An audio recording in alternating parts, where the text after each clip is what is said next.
পুরী বাঙালিদের অত্যন্ত প্রিয় একটি জায়গা। এটি ছিল পুরীতে আমার দ্বিতীয়বার।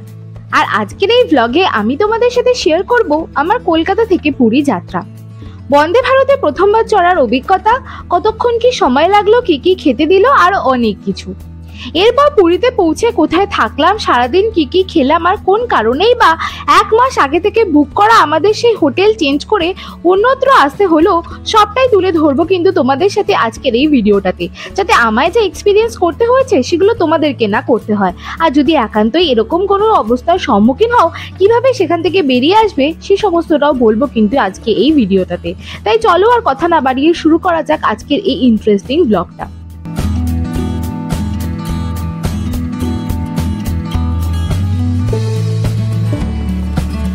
Hello guys, welcome back to my channel. Me Mandirani or business talkative. So guys, দেখে নিশ্চয়ই বুঝতেই পারছো কোথাও একটা বসে রয়েছি। তো এখন আমি বসে রয়েছি হাওড়াতে বন্দে ভারতে, আর যাচ্ছি আমাদের সবার ফেভারিট পুরীতে। তো তোমরা জানো যে এর আগের বারও আমি পুরীতে গেছিলাম, সেটা ছিল আমার ফার্স্ট বার, কিন্তু ফার্স্ট বারে একদম কম সময়ের জন্য গেছিলাম, লাইক 2.5 দিন হাতে নিয়ে গেছিলাম। তো এইবার একটা বেশ লম্বা ছুটি নিয়ে যাচ্ছি, এবার আমরা থাকবো 5 দিন পুরীতে। তো আজকে থেকে এই ব্লগটা শুরু করছি। আর আজকের পুরো আমার এই বন্দে ভারতের ফার্স্ট টাইম, লাইক এটা আমার ট্রেনে করে ফার্স্ট টাইম পুরী, কারণ কি এর আগের বার তোমরা জানো যে আমাদের টিকিটটা ক্যান্সেল হয়ে গেছিলো, আমাদের কনফার্ম হয়নি, তো আমরা ইনস্ট্যান্ট বুক করে বাসে করে গেছিলাম। বাট এবারে আমরা যাচ্ছি বন্দে ভারতে, যেটা প্রচণ্ড হাইপটা। 1 বছর হয়ে গেছে, বাট এখনও কিন্তু মানুষের উত্তেজনা জাস্ট তুলবে। তো বন্দে ভারতের জার্নিটা শুরু করছি। এখানে কি এক্সপিরিয়েন্স হয় সেটা নিয়ে একটা ডিটেল ভিডিও তো আমি করছি, বাট এখানেও আমি তোমাদেরকে বেশ কিছু গ্লিমস অ্যান্ড বেশ কিছু তথ্য দিয়ে দেবো। তারপরে ওখানে পৌঁছে কোথায় থাকছি, কি করছি সারাদিন, কি কি খাচ্ছি, কি কি জামাকাপড় পরছি, কি কি করছি, সমস্ত ইনফরমেশনে দেওয়া থাকবে এই ব্লগটাতে। তো অবশ্যই কিন্তু এই ব্লগগুলোকে দেখতে ভুলো না, পরপর পার ডে আমি ব্লগ করার চেষ্টা করবো। তাই অবশ্যই একদম দেখতে কিন্তু ভুলো না। খুব মজা হতে চলেছে এবার পুরীতে, কারণ কি এবার খুব ভালো মতো পুরী এক্সপ্লোর করার ইচ্ছে আমার রয়েছে। তো চলো আর কথা না বাড়িয়ে শুরু করা যাক আজকের এই ভিডিওটা। So without any further delay let's get into the video. আর এই যে আমার সাথে মাই কো প্যাসেঞ্জার। তো চলো এবার আর কিছু কথা না বাড়িয়ে জার্নিটা স্টার্ট করা যাক। এখনও ট্রেন ছাড়ার টাইম হয়নি, তো ট্রেন ছাড়লে আবার তোমাদের সাথে কথা বলছি, দেখতে থাকো। আমার প্রথমবার বন্দে ভারত চড়ার অভিজ্ঞতা তো তোমাদের সাথে শেয়ার করবই, কিন্তু তার আগে একটা ছোট্ট করে ব্যাক স্টোরিও বলে রাখা দরকার, যাতে তোমরাও যদি কেউ থাকো যারা আমার মতো প্রথমবার বন্দে ভারত চড়তে যাচ্ছ, তাদের যেন একটু হেল্প হয়ে যায়। তো আমার বাড়ি হচ্ছে সাউথ কলকাতায়, তাই আমাকে একদম ভোর রাতের অন্ধকার থাকতে কিন্তু বাড়ি থেকে বেরিয়ে যেতে হয়েছিল হাওড়া স্টেশনে যাবার উদ্দেশ্যে, কারণ আমাদের ট্রেন এই বন্দে ভারত ছাড়বে হচ্ছে সকাল 10টায় এই হাওড়া থেকে, আর পুরীতে পৌঁছবে 12টা 35-এ।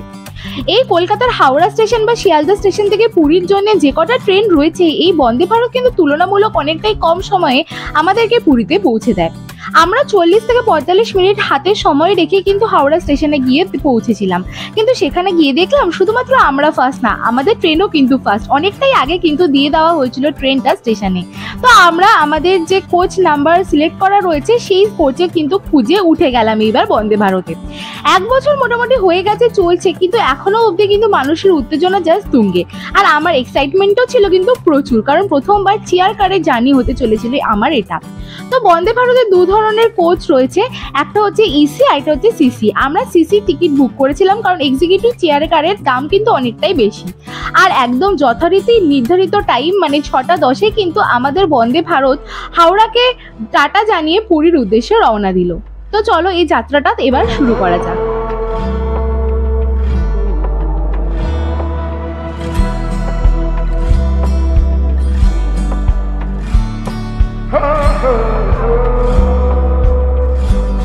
ট্রেন কিছু দূর চলতে না চলতেই আমাদেরকে কিন্তু প্রথমে সার্ভ করে দেওয়া হলো একটা 500 ml করে জলের বোতল, যেটা দেখতে অনেকটা এইরকম। আর জল দেওয়ার সাথে সাথে এসে গেল নিউজ পেপার। এখানে 2 ধরনের অপশন তোমরা পেয়ে যাবে, বাংলা বা ইংলিশ, তোমাদের প্রেফারেন্স অনুযায়ী কিন্তু তোমরা এখান থেকে বাছাই করে নিতে পারবে। এরপর সুন্দর আমরা কলকাতা শহরকে বিদায় জানিয়ে একটু একটু করে সবুজের পথে রওনা দিলাম।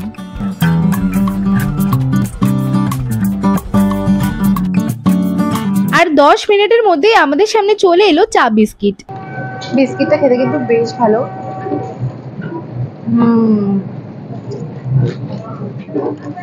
চাটা ডিপেন্ড করছে তোমরা কিরকম বানাচ্ছ, আমারটা খুব একটা ভালো হয়নি, বাট ঠিকঠাক চলে যাবে আপাতত।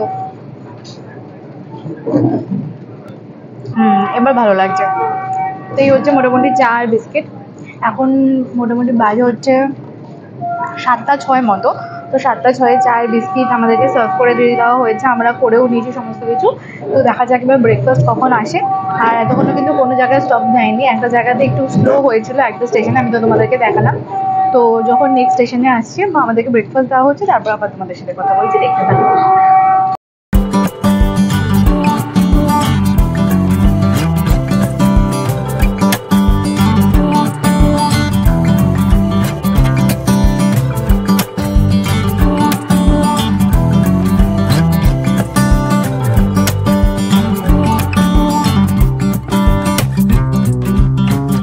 একদম ভোরবেলা আমরা ট্রেনে উঠেছিলাম, তাই সূর্যটা যখন আস্তে আস্তে পড়ে মুখের ওপর পড়ছিল বেশ ভালো কিন্তু লাগছিল।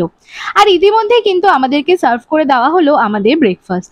এই ব্রেকফাস্টে তোমরা ভেজ আর ননভেজ দুটো অপশন পেয়ে যাবে। যখন তোমরা টিকিট কাটবে সেই সময় কিন্তু সেই অপশনটা তোমরা সিলেক্ট করে নিতে পারবে।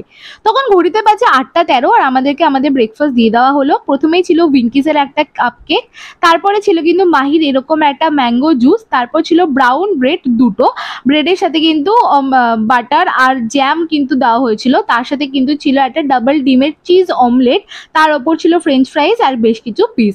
খাবার দাবার কিন্তু বেশ টেস্টি ছিল। তবে যেমনটা বললাম যে এই পুরো জার্নির একটা ডিটেল রিভিউ আমি করেছি, তো সেখানে এই খাবার দাবারের আরো বেশ ভালো মতো কিন্তু তথ্য আমি তোমাদের সাথে শেয়ার করেছি, তাই এখনো অবধি সেই ভিডিওটা না দেখে থাকলে অবশ্যই কিন্তু দেখে নিও।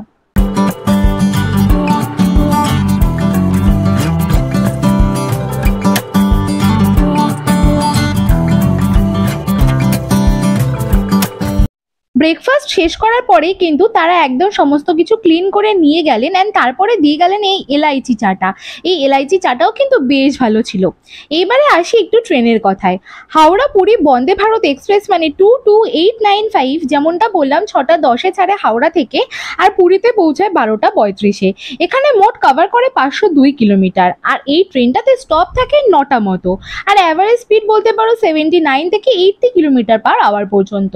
তবে আমাদের ট্রেন নির্ধারিত টাইমের থেকে মাত্র 5 মিনিট লেট করে কিন্তু 12টা 40 নাগাদ পৌঁছে দিল আমাদেরকে পুরী স্টেশনে।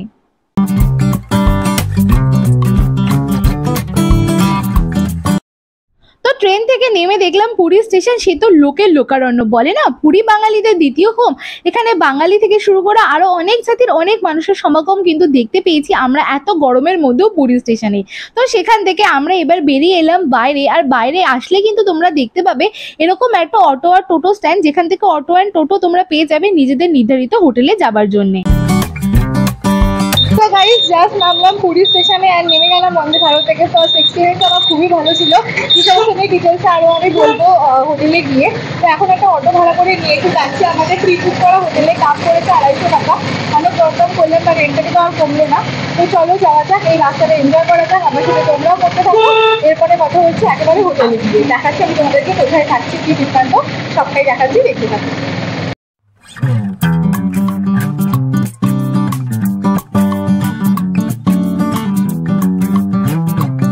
কিছুক্ষণ অটোতে আসতে না আসতেই আমাদের চোখে পড়লো সেই বিখ্যাত মোড়। যেই মোড়ে বাঁক নিলে বাদিকে পড়ে পুরীর সেই বিখ্যাত সমুদ্র সৈকত।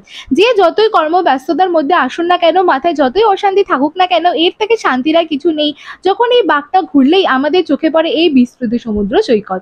তো যাই হোক, এরপরে আমরা এসে পৌঁছালাম আমাদের প্রি বুক করা হোটেলে। এই হোটেল আমি একদমই তোমাদেরকে রেকমেন্ড করবো না, কেন কি সেটা তোমরা ভিডিওটা শেষের দিকে জানতেই পারবে। তো এসে চেক ইন প্রসিডিওরটাও ছিল অনেকটাই লং, কোনো এসি চলছিল না, বাইরে ছিল প্রচন্ড গরম। আর আমরা এতটা জার্নি করে এসে জাস্ট বিরক্ত হয়ে গেছিলাম, কারণ রিসেপশনে কোনো লোকই ছিল না সেই সময়। জাস্ট ঢুকলাম রুমে। তো আমরা এবারে নিচে একটা সি ভিউ রুম, বাট একদমই মেরিন ড্রাইভ রোডের ওপরে না।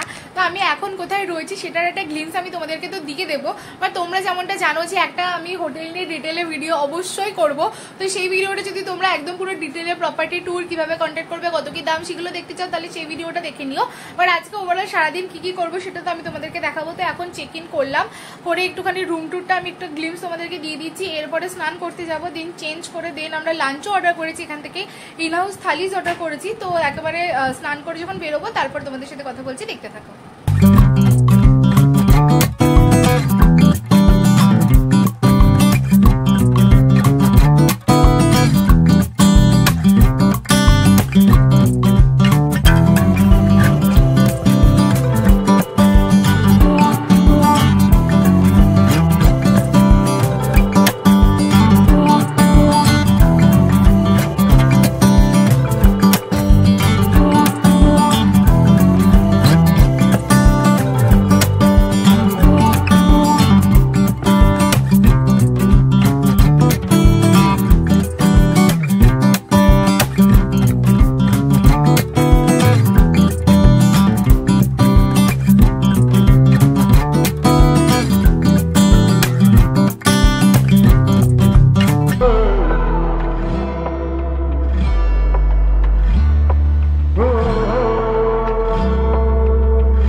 চেক ইন করলাম হোটেলে। তো আমাদেরকে কালকে আমি যখন কনফার্ম করছিলাম যে কালকে আমরা যাবো, রুমটা যেন রেডি থাকে, সেই সময় বলে দেওয়া হয়েছিল যেন লাঞ্চের অর্ডারটা দিয়ে দেওয়া হয়। তো আমি আজকে সকালবেলায় অ্যারাউন্ড ওই 7টা-8টার সময় ট্রেনে বসে কিন্তু অর্ডার দিয়ে দিয়েছিলাম।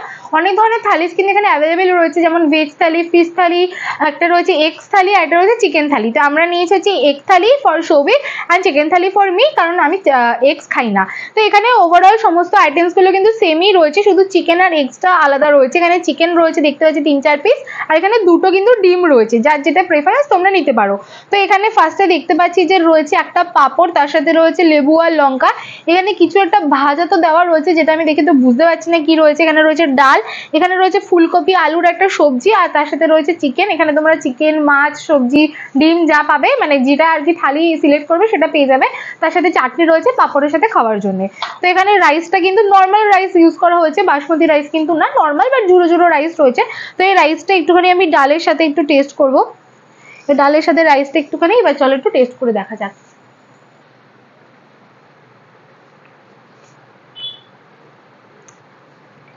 মটর ডাল ব্যবহার করা হয়েছে, একটু নুনটা বেশি লাগলো।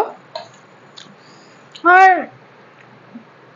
ইটস সামহাউ লাইক নুনটা একটু বেশি, আর কোনো ফ্লেভার নেই, মানে ইটস লাইক আ ডাল একটু জলের মতো, বাট নুনটা আমার কেন যেন একটু বেশি লাগলো। বাট শুধু শুধু খেয়ে দেখি, আমি বুঝতে পারলাম না, শুধু শুধু নুনটা অনেকটাই মুখে লাগছে। আর এই কারণে আমি তোমাদেরকে একটা কথা বলে দিই, আমি কিন্তু সাধারণ মানুষের থেকে নুন বেশি খাই। আমার কাছে নুন লাগছে মানে এটা কিন্তু অনেকটাই নুন। যাই হোক, আমার ডালটা খুব একটা ভালো লাগেনি। এবারে হচ্ছে সবজিটা, যেটা এখানে কিন্তু একদম অরেঞ্জিশ ফ্লেভার রয়েছে। এখানে পিস দেওয়া রয়েছে, তার সাথে রয়েছে হচ্ছে আলু, আর তার সাথে ফুলকপি। তো ফুলকপি আলুর তরকারি। তো চলো এটা একটু টেস্ট করে দেখা যাক, প্লিজ, এটা যেন ভালো হয়। এটা ভালো। ফুলকপি আর আলুটাকে খুব সুন্দর ভেজে দেন কষানো হয়েছে, ভালো স্পাইসি স্পাইসি রয়েছে, তার মধ্যে একটু হালকা মিষ্টির একটা এফেক্ট রয়েছে। তো স্পাইসিনেসের মধ্যে যখন মিষ্টিটা আসছে বেশ ভালো লাগছে। আলুটাও কিন্তু বেশ ভালো সেদ্ধ হয়েছে, আর পিসের যখন মুখে ক্রাঞ্চটা পড়ছে সেটা কিন্তু বেশ ভালো লাগছে।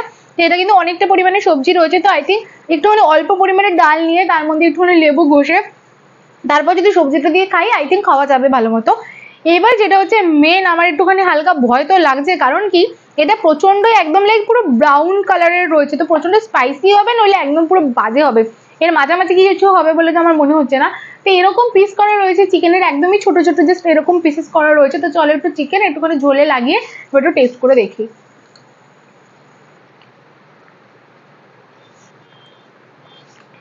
ওকে, অদ্ভুত রকমের খেতে, প্রচন্ড ঝাল, বেশ ভালো স্পাইসি। আর স্পাইসি আমার কিন্তু খুব ভালো লাগে, তো আমার ঝাল লাগছে মানে কিন্তু বেশ ঝাল। তো বাচ্চাদের জন্য যদি তোমরা চিকেন থালি অর্ডার করবে ভাবছো, তাহলে কিন্তু করো না। কিন্তু আমরা যেরকম চিকেন কষা খেয়ে থাকি বা চিকেন কারি খেয়ে থাকি বা চিকেনের যে কোনো আইটেমই খেয়ে থাকি, এরকম আমি কিন্তু কিছু খাইনি। কিরকম একটা অদ্ভুত, একটু হালকা টক টক রয়েছে, তার মধ্যে ধনে পাতার ফ্লেভার আসছে, আর স্ট্রেট চিকেনের ফ্লেভার, আর কিছু নেই। লাইক একদম পুরো টক টক চিকেন কারি। বাট এরকম না যে খারাপ হয়ে গেছে বা ফ্রেশ না, সেরকম কিন্তু না, চিকেনটা কিন্তু ফ্রেশ। আই থিঙ্ক ফ্লেভারটাই এরকম। তো হয়তো পুরীর এটা কোনো অথেন্টিক উড়িয়া ফ্লেভারের কোনো চিকেন হয়তো হবে, যেটা আমি খাইনি। তো ঠিক আছে, খারাপ না। আমার তো ডালটাই সব থেকে বেশি খারাপ লেগেছে। লাস্ট হচ্ছে চাটনিটা,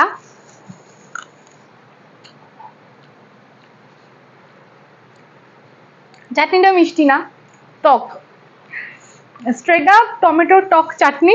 তার সাথে রয়েছে হচ্ছে পাঁপড়। পাঁপড়টা তো বলতে গেছিলাম কি আর খাবো, তারপর খেয়ে দেখলাম এদের পাঁপড় আলাদা নাকি, বাট পাঁপড় তো সেমই। ও, আর আমি যেটা মিস আউট করে গেছি সেটা হচ্ছে এরকম একটা ভাজা, এটা কি ভাজা আমি তো বুঝতে পারছি না, খেয়ে দেখি।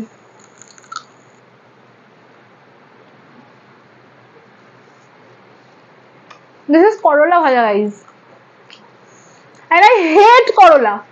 Just look at this, this is করলা ভাজা, নুন পোড়া ডাল, মাংস টক, তেতো ভাজা, only this তরকারি is good, and চাটনিটা টক, মিষ্টি চাটনি না, টক চাটনি, তাও চাটনিটা is good। আমার তো খাওয়ার প্রতি বুঝতে পারছি না আমার কি ওপিনিয়ন, কিন্তু সেম আইটেমগুলো এখানে সৌভিককে সার্ভ করা হয়েছে। বাবা, আমার মুখটা পুরো পুরো তিতো হয়ে গেল। তো এখানে সৌভিকের যে এগ কারিটা রয়েছে তার মধ্যে কারি কম অয়েল বেশি, জাস্ট দেখো তোমরা, কারি কম অয়েলই বেশি রয়েছে। বাট আই থিঙ্ক এটা খেতে ভালো হবে, কেন জানি না, আমার সিক্স সেন্স বলছে এটা খেতে ভালো হবে। তো চলো খেয়ে দেখা যাক যে আমার সিক্স সেন্স খারাপ বলছে না ভালো বলছে।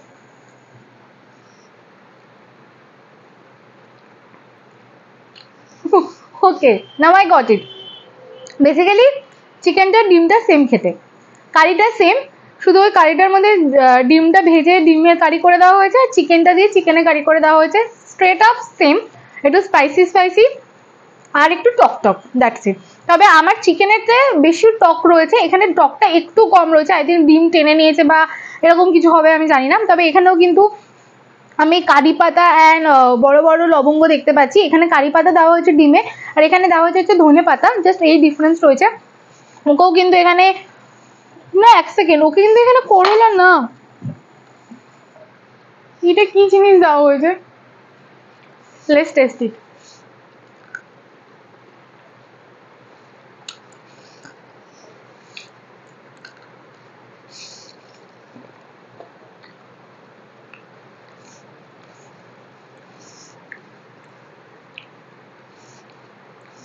এটা কিন্তু করলা না, উচ্ছে না, বাট দিস ইজ সামহাউ আ পাতা যেটাকে ভাজা আছে, বেশ ক্রাঞ্চি, বাট এটাও কেমন তিতো। তো আই থিঙ্ক এটা কোনো একটা সবজি হবে, কিন্তু তার সাথে একটা দুটো এরকম আলু ফ্রাইও রয়েছে। আলু তো দেখে নি একবার, আলুটাও তিতো।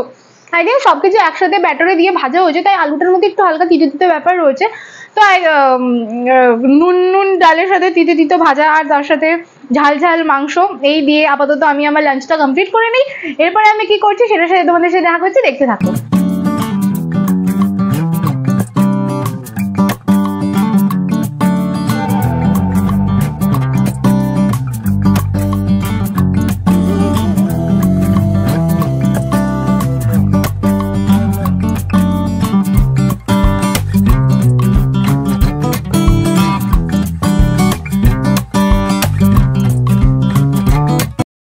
স্নান করে এলাম, lunch was very bad, but এখন একটা কোয়ার্টস পরে নিয়েছি। তো এরপরে একটুখানি হালকা রেস্ট নেবো 10 মিনিট, দেন রেডি হয়ে বেরোবো হচ্ছে গোল্ডেন বিচের উদ্দেশ্যে।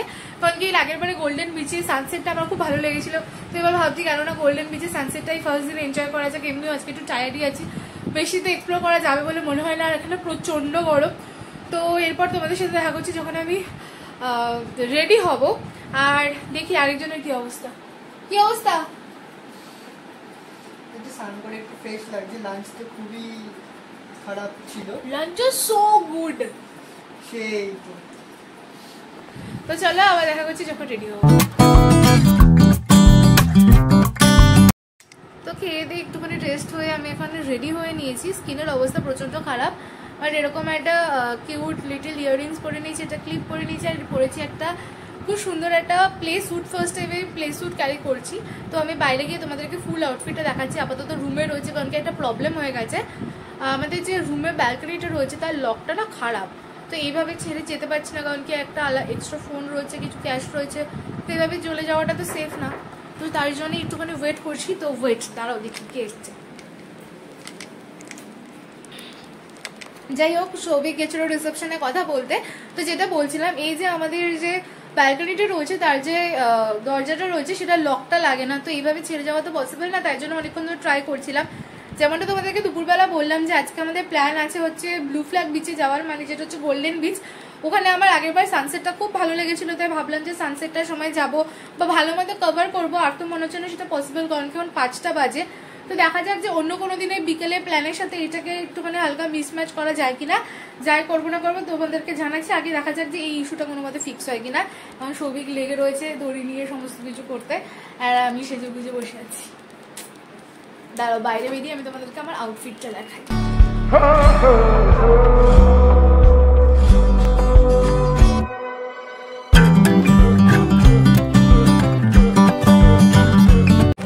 খুব বাজে একটা জিনিসের এক্সপিরিয়েন্স আমরা করছি, সেটা তোমাদেরকে হোটেল রুমে গিয়ে বলবো, বাট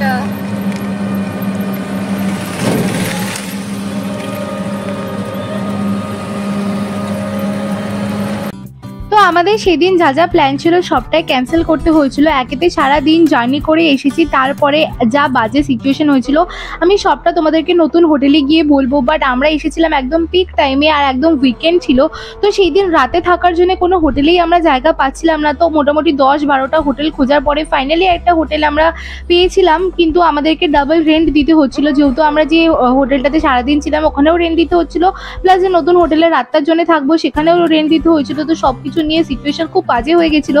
বা সিচুয়েশনটা একটুখানি লাইট আপ করার জন্য আমি তোমাদেরকে আমার ওটিটিটা দেখিয়ে দিলাম, যেমনটা তোমরা জানো যে আমি একটা প্লে স্যুট ক্যারি করছিলাম। তো এরপর ফাইনালি এসে পৌঁছালাম আমরা আমাদের নতুন হোটেলে। ওখান থেকে সমস্ত কিছু চেক আউট করে নিয়ে 1 ঘন্টার মধ্যে আমরা এখানে চলে আসি। এখানে ভাগ্যক্রমে একটা রুম আমরা পেয়ে যাই, সাইড ফেসিং রুমটা কেমন কি সেটা আমি তোমাদেরকে সকালবেলা জানাবো, আর এক্স্যাক্টলি কি হয়েছিল সেটাও আমি তোমাদেরকে রুমে গিয়ে দেখাচ্ছি। তবে চেক ইন কিন্তু বেশ স্মুথ ছিল। সো গাইস, এখন বাজে সন্ধ্যে 7:30। আমি তোমাদের সাথে হয়তো লাস্ট কথা বলেছিলাম অ্যারাউন্ড 5টার সময়। তো তোমাদেরকে যেমন লাস্টে বললাম যে আমাদের কোনো প্রবলেম ছিল না হোটেলটা নিয়ে। হোটেলের যে রুমটা ছিল সেটা একটু ছোট ছিল, আর সেটার ওয়াশরুমটা একদমই ছোট ছিল, বা সেগুলো নিয়েও আমাদের কোনো প্রবলেম ছিল না, কারণ কি ভিউটা খুবই ভালো ছিল। যেহেতু তোমাদেরকে বললাম যে একটা লেন পিছনে ছিলাম আমরা, তোমাদেরকে একটা গ্লিমসও আমি দিয়েছিলাম। তো সব মিলিয়ে overall was very good. But যেটা প্রবলেম ছিল সেটা হচ্ছে ব্যালকানিটা বেশ অনেকটা বড়, আর ব্যালকানিতে যে স্লাইডিং ডোরটা রয়েছে সেটা যে লকটা রয়েছে সেটা কাজ করছিল না। তো আমাদের অনেক বিলঙ্গিংস রয়েছে, আমার ব্লগিং পারপাসে অনেক ইলেকট্রনিক জিনিস আমার সাথে রয়েছে, তাছাড়া আমাদের নিজেদের ডকুমেন্টস রয়েছে, আরও অনেক জিনিসপত্র রয়েছে যেগুলোকে আমাদের এইভাবে মানে কি বলবো আনসেফ ভাবে রেখে যাওয়াটা আমাদের পক্ষে পসিবল হচ্ছিল না। তো আমরা খুব পোলাইটলি ওই যে হোটেলের ওনার রয়েছে তাদের সাথে আমরা কন্ট্যাক্ট করে বলি আমাদের এই প্রবলেমটা। তারা এতটাই বেশি অ্যারোগেন্ট ছিলেন যে আমাদের কথা মানতে তো তারা নারাজ। তারা লাইক হ্যাঁ আমরা তো জানি যে এরকমই ছিল, তো আপনাদের প্রবলেম, আপনারা থাকলে থাকুন নইলে বেরিয়ে যান, এরকম একটা অ্যাটিটিউড ছিল। তো সেই সময় আমরা আমাদের আজকে সারা দিনের প্ল্যান সমস্তটা ক্যান্সেল করলাম। আজকে সকালবেলা মনে হয় 2:30-3টার সময় উঠেছি, তারপরে এতটা লং জার্নি করেছি, দেন একবারও পুরী সমুদ্রে পা ডুবাইনি, কিচ্ছু করিনি, জাস্ট দূর থেকে দেখছিলাম বাস অতটাই। দুপুরবেলা খাবারটাও ছিল খুবই বাজে, সেটা নিয়েও কিছুই বলিনি যে সবার রান্না না মানে ভালো নাই হতে পারে, হয়তো আমাদের টেস্ট পার্টের জন্য সে রান্নাটা খারাপ ছিল, কোনো কিছুই বলিনি। বাট তারপরে যখন এই অ্যারোগ্যান্ট বিহেভিয়ারটা ছিল সেটা যে সহ্যের বাইরে চলে গেছিলো। তো আমি আর সবই সমস্ত প্ল্যান আমরা বাদ দিয়ে দেন বেরোলাম যে চারপাশে যে হোটেলস রুমগুলো রয়েছে সেগুলো আমাদের বাজেটে যদি কোনো ভালো অপশন পাই, ভালো অপশন পাচ্ছিলাম আমরা নেক্সট দিনের জন্য। বাট ওরা এতটাই বেশি অ্যারোগ্যান্ট ছিলেন, আমরা জাস্ট বেরিয়ে যাচ্ছিলাম যে আমরা একটুখানি বেরোই, যদি সমুদ্রের সামনে যাই আমার অন্তত মুডটা ফ্রেশ হয়ে যাবে। তাহলে তখনও বলছেন আপনারা কি এক্ষুনি চেক আউট করবেন নাকি আপনারা কালকে করবেন, কি করবেন এক্ষুনি আমাদেরকে জানাতে হবে। তো সমস্ত ব্যাপারটা এতটা বাজে, সিচুয়েশনটা টক্সিক হয়ে গেছিলো যে সেই মোমেন্টে আর ওই হোটেলে থাকাটা আমাদের পক্ষে পসিবল হচ্ছিল না। তো আমি আর সৌভিক মিলে একটা আমাদের ইচ্ছে ছিল এখানে থাকার, এটা আমাদের থার্ড অপশন ছিল। তো এই অপশনে আমরা পেয়ে গেছিলাম লাকিলি একটা রুম, যেখানে আমরা আজকের দিনটা অ্যান্ড কালকের দিনটা থাকবো, আলাদা আলাদা রুমের মানে রুমের টাইপে থাকবো। বাট এখন আমি যে রুমটাতে রয়েছি সেটার একটা ছোট্ট করে গ্লিম আমি দিয়ে দেবো, তবে অবশ্যই ডিটেল ভিডিও আসতে চলেছে, সে সমস্ত নিয়ে আমি এখন কথা বলতে চাই না। তবে আজকের দিনটা পুরোটাই মাটি হয়ে গেল ঘোরার পারপাসে। এবার অনেক কিছু এক্সপিরিয়েন্স হলো, সবসময় তো এক্সপিরিয়েন্স ভালো হয় না।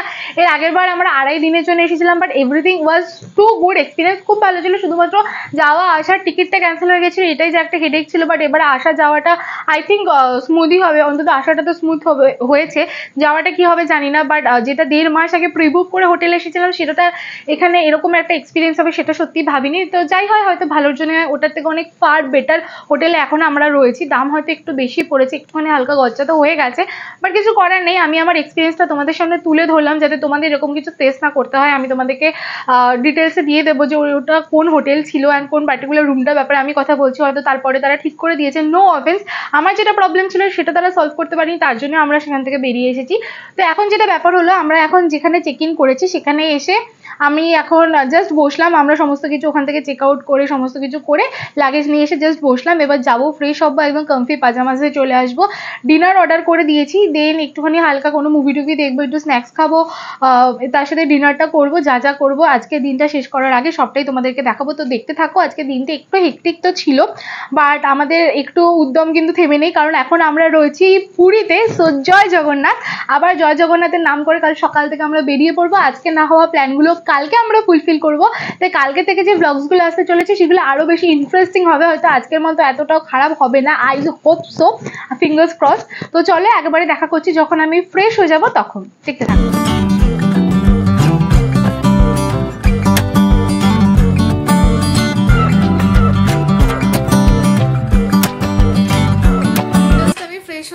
একটুখানি হালকা এখনই প্রবলেম হচ্ছে, যেহেতু জলের প্রবলেম হচ্ছে, তাছাড়া আমার এমনি একটু ব্রেকআউট হচ্ছিল, পিরিয়ডসের টাইম চলে এসেছে বলে। তো একদম পুরো স্কিন কেয়ার করে চুলফুল গুটিয়ে একদম কমফি পিজেসে এসে গেছি। অ্যান্ড আমাদের ডিনারটা অর্ডার করে দিয়েছি, যেটা আমাদের অল টাইম ফেভারিট ডিনার, সেটা হচ্ছে রুমালির রুটি, আর তার সাথে হচ্ছে চিকেন বাটার মশালা, দুটোই এসে গেছে। তো চলো এবার দেখা যাক কি দুটোর টেস্ট কিরকম।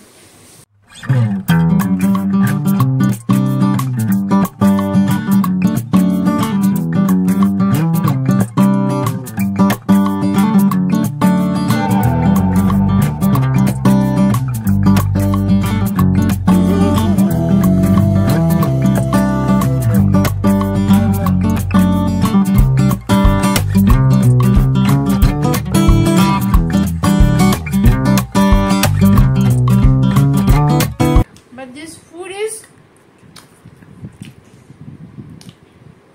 this is the leg piece.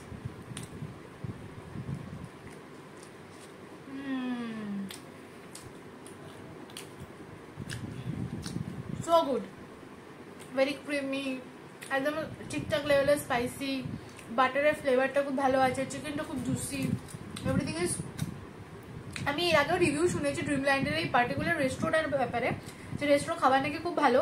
এটা তো খুব ভালো লাগলো, আর ইন্টারেস্টেড হয়ে রইলাম আমি আরও যে 1.5 দিন এখানে থাকবো সেখানে খাবার দাবার খাওয়ার জন্য। তো চলো আমি আমার ডিনারটা কমপ্লিট করি, এরপর তোমাদের সাথে দেখা করছি, নেক্সট কি করছি সেটার সাথে দেখতে থাকো।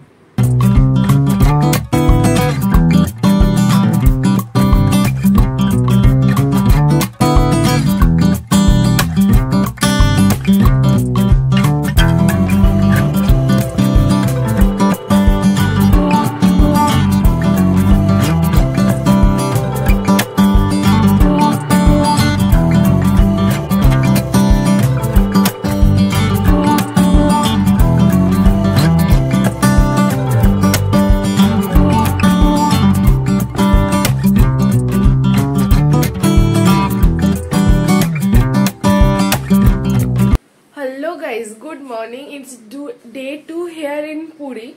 কালকে রাত্রেবেলা ডিনার করার পরে উই জাস্ট পাস্ট আউট, মানে আর কিছু করার ক্ষমতা ছিল না, না তো আর সিনেমা দেখতে পেরেছি, না তো আর কথা বলতে পেরেছি। তো জাস্ট খাওয়া দাওয়ার পরে শুয়ে পড়েছিলাম, তাই আর আউটরোটা করা হয়নি।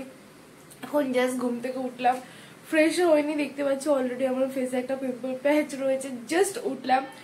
তো আজকের এই ভিডিওটা এখানেই শেষ করছি। কালকে সারাদিন কি হলো, খুব বাজে গেছিল সারাটা দিনটা, সেরকম কিছু এনজয় করতে পারিনি, বাট হোপফুলি আজকে দিনটা ভালো হবে। তো জয় জগন্নাথের নাম করে আজকে দিনটা চলো শুরু করি। আর আজকে এখন আমি ফ্রেশ হয়ে এসে একটা নতুন ব্লগও শুরু করব। তো এই ভিডিওটা এখানেই শেষ করছি। ভিডিওটা যদি ভালো লেগে থাকে অবশ্যই লাইক করে দিও, সাবস্ক্রাইব করে দিও আমার চ্যানেলটাকে, তারপর সেটা ছোট্ট বেল আইকন আছে সেটাকে ক্লিক করে দিও। দেখা হবে পুরীর আরো একটা নতুন এক্সাইটিং ভিডিওর সাথে। ততক্ষণ স্টেশন বাই বাই। তো যে হোটেলটাতে আমরা প্রথমবার ছিলাম, মানে যে হোটেলে অ্যাকচুয়ালি প্রবলেমটা হয়েছিল তার নাম হচ্ছে সি ভিউ রেসিডেন্সি, যেটা রয়েছে বালিয়াপান্ডা রোডে। একটা যে বড় পার্কিং স্পেস হয়েছে ঠিক তার পিছনের হোটেলটাই হচ্ছে সেইটা, আর আমাদের রুম নাম্বার ছিল 304। অ্যাকর্ডিং টু দেম তাদের সমস্ত ব্যালকানির লক্সই হচ্ছে খারাপ, কিন্তু কেন কোনো গেস্ট এখনো অবধি কমপ্লেন করেনি সত্যি আমার জানা নেই। বাট আমার সাথে যে ব্যবহারটা ওনারা করেছিলেন সেটা অত্যন্তই দুঃখজনক। আই হোপ তারা তাদের সমস্ত গেস্টদের প্রাইভেসি নিয়ে একটু ভাববেন, আর সমস্ত লক্সগুলো চেক করবেন, আর নিজেদের বিহেভিয়ার একটু ঠিক করবেন। আমার তাদের প্রতি পার্সোনাল কোনো শত্রুতাই নেই, তবে আমার যে এক্সপিরিয়েন্স হয়েছে সেটা তুলে ধরাটা আমি কর্তব্য বলে মনে করি। তাই তোমাদেরও যদি কারোর কোনো ভালো বা খারাপ এক্সপিরিয়েন্স সেই হোটেলের সাথে হয়ে থাকে আমাকে অবশ্যই কমেন্টে জানাতে ভুলো না। আর আমার এই সমস্ত কথাবার্তা শোনার পরেও যদি তোমাদের কোনো বক্তব্য থাকে অবশ্যই কমেন্ট করো, সেখানে কথা হবে। তো দেখা হবে নতুন কোনো একটা ইন্টারেস্টিং ভিডিওর সাথে ডে 2-তে। তো চলো আজকের মতো এখানেই টাটা, ধন্যবাদ।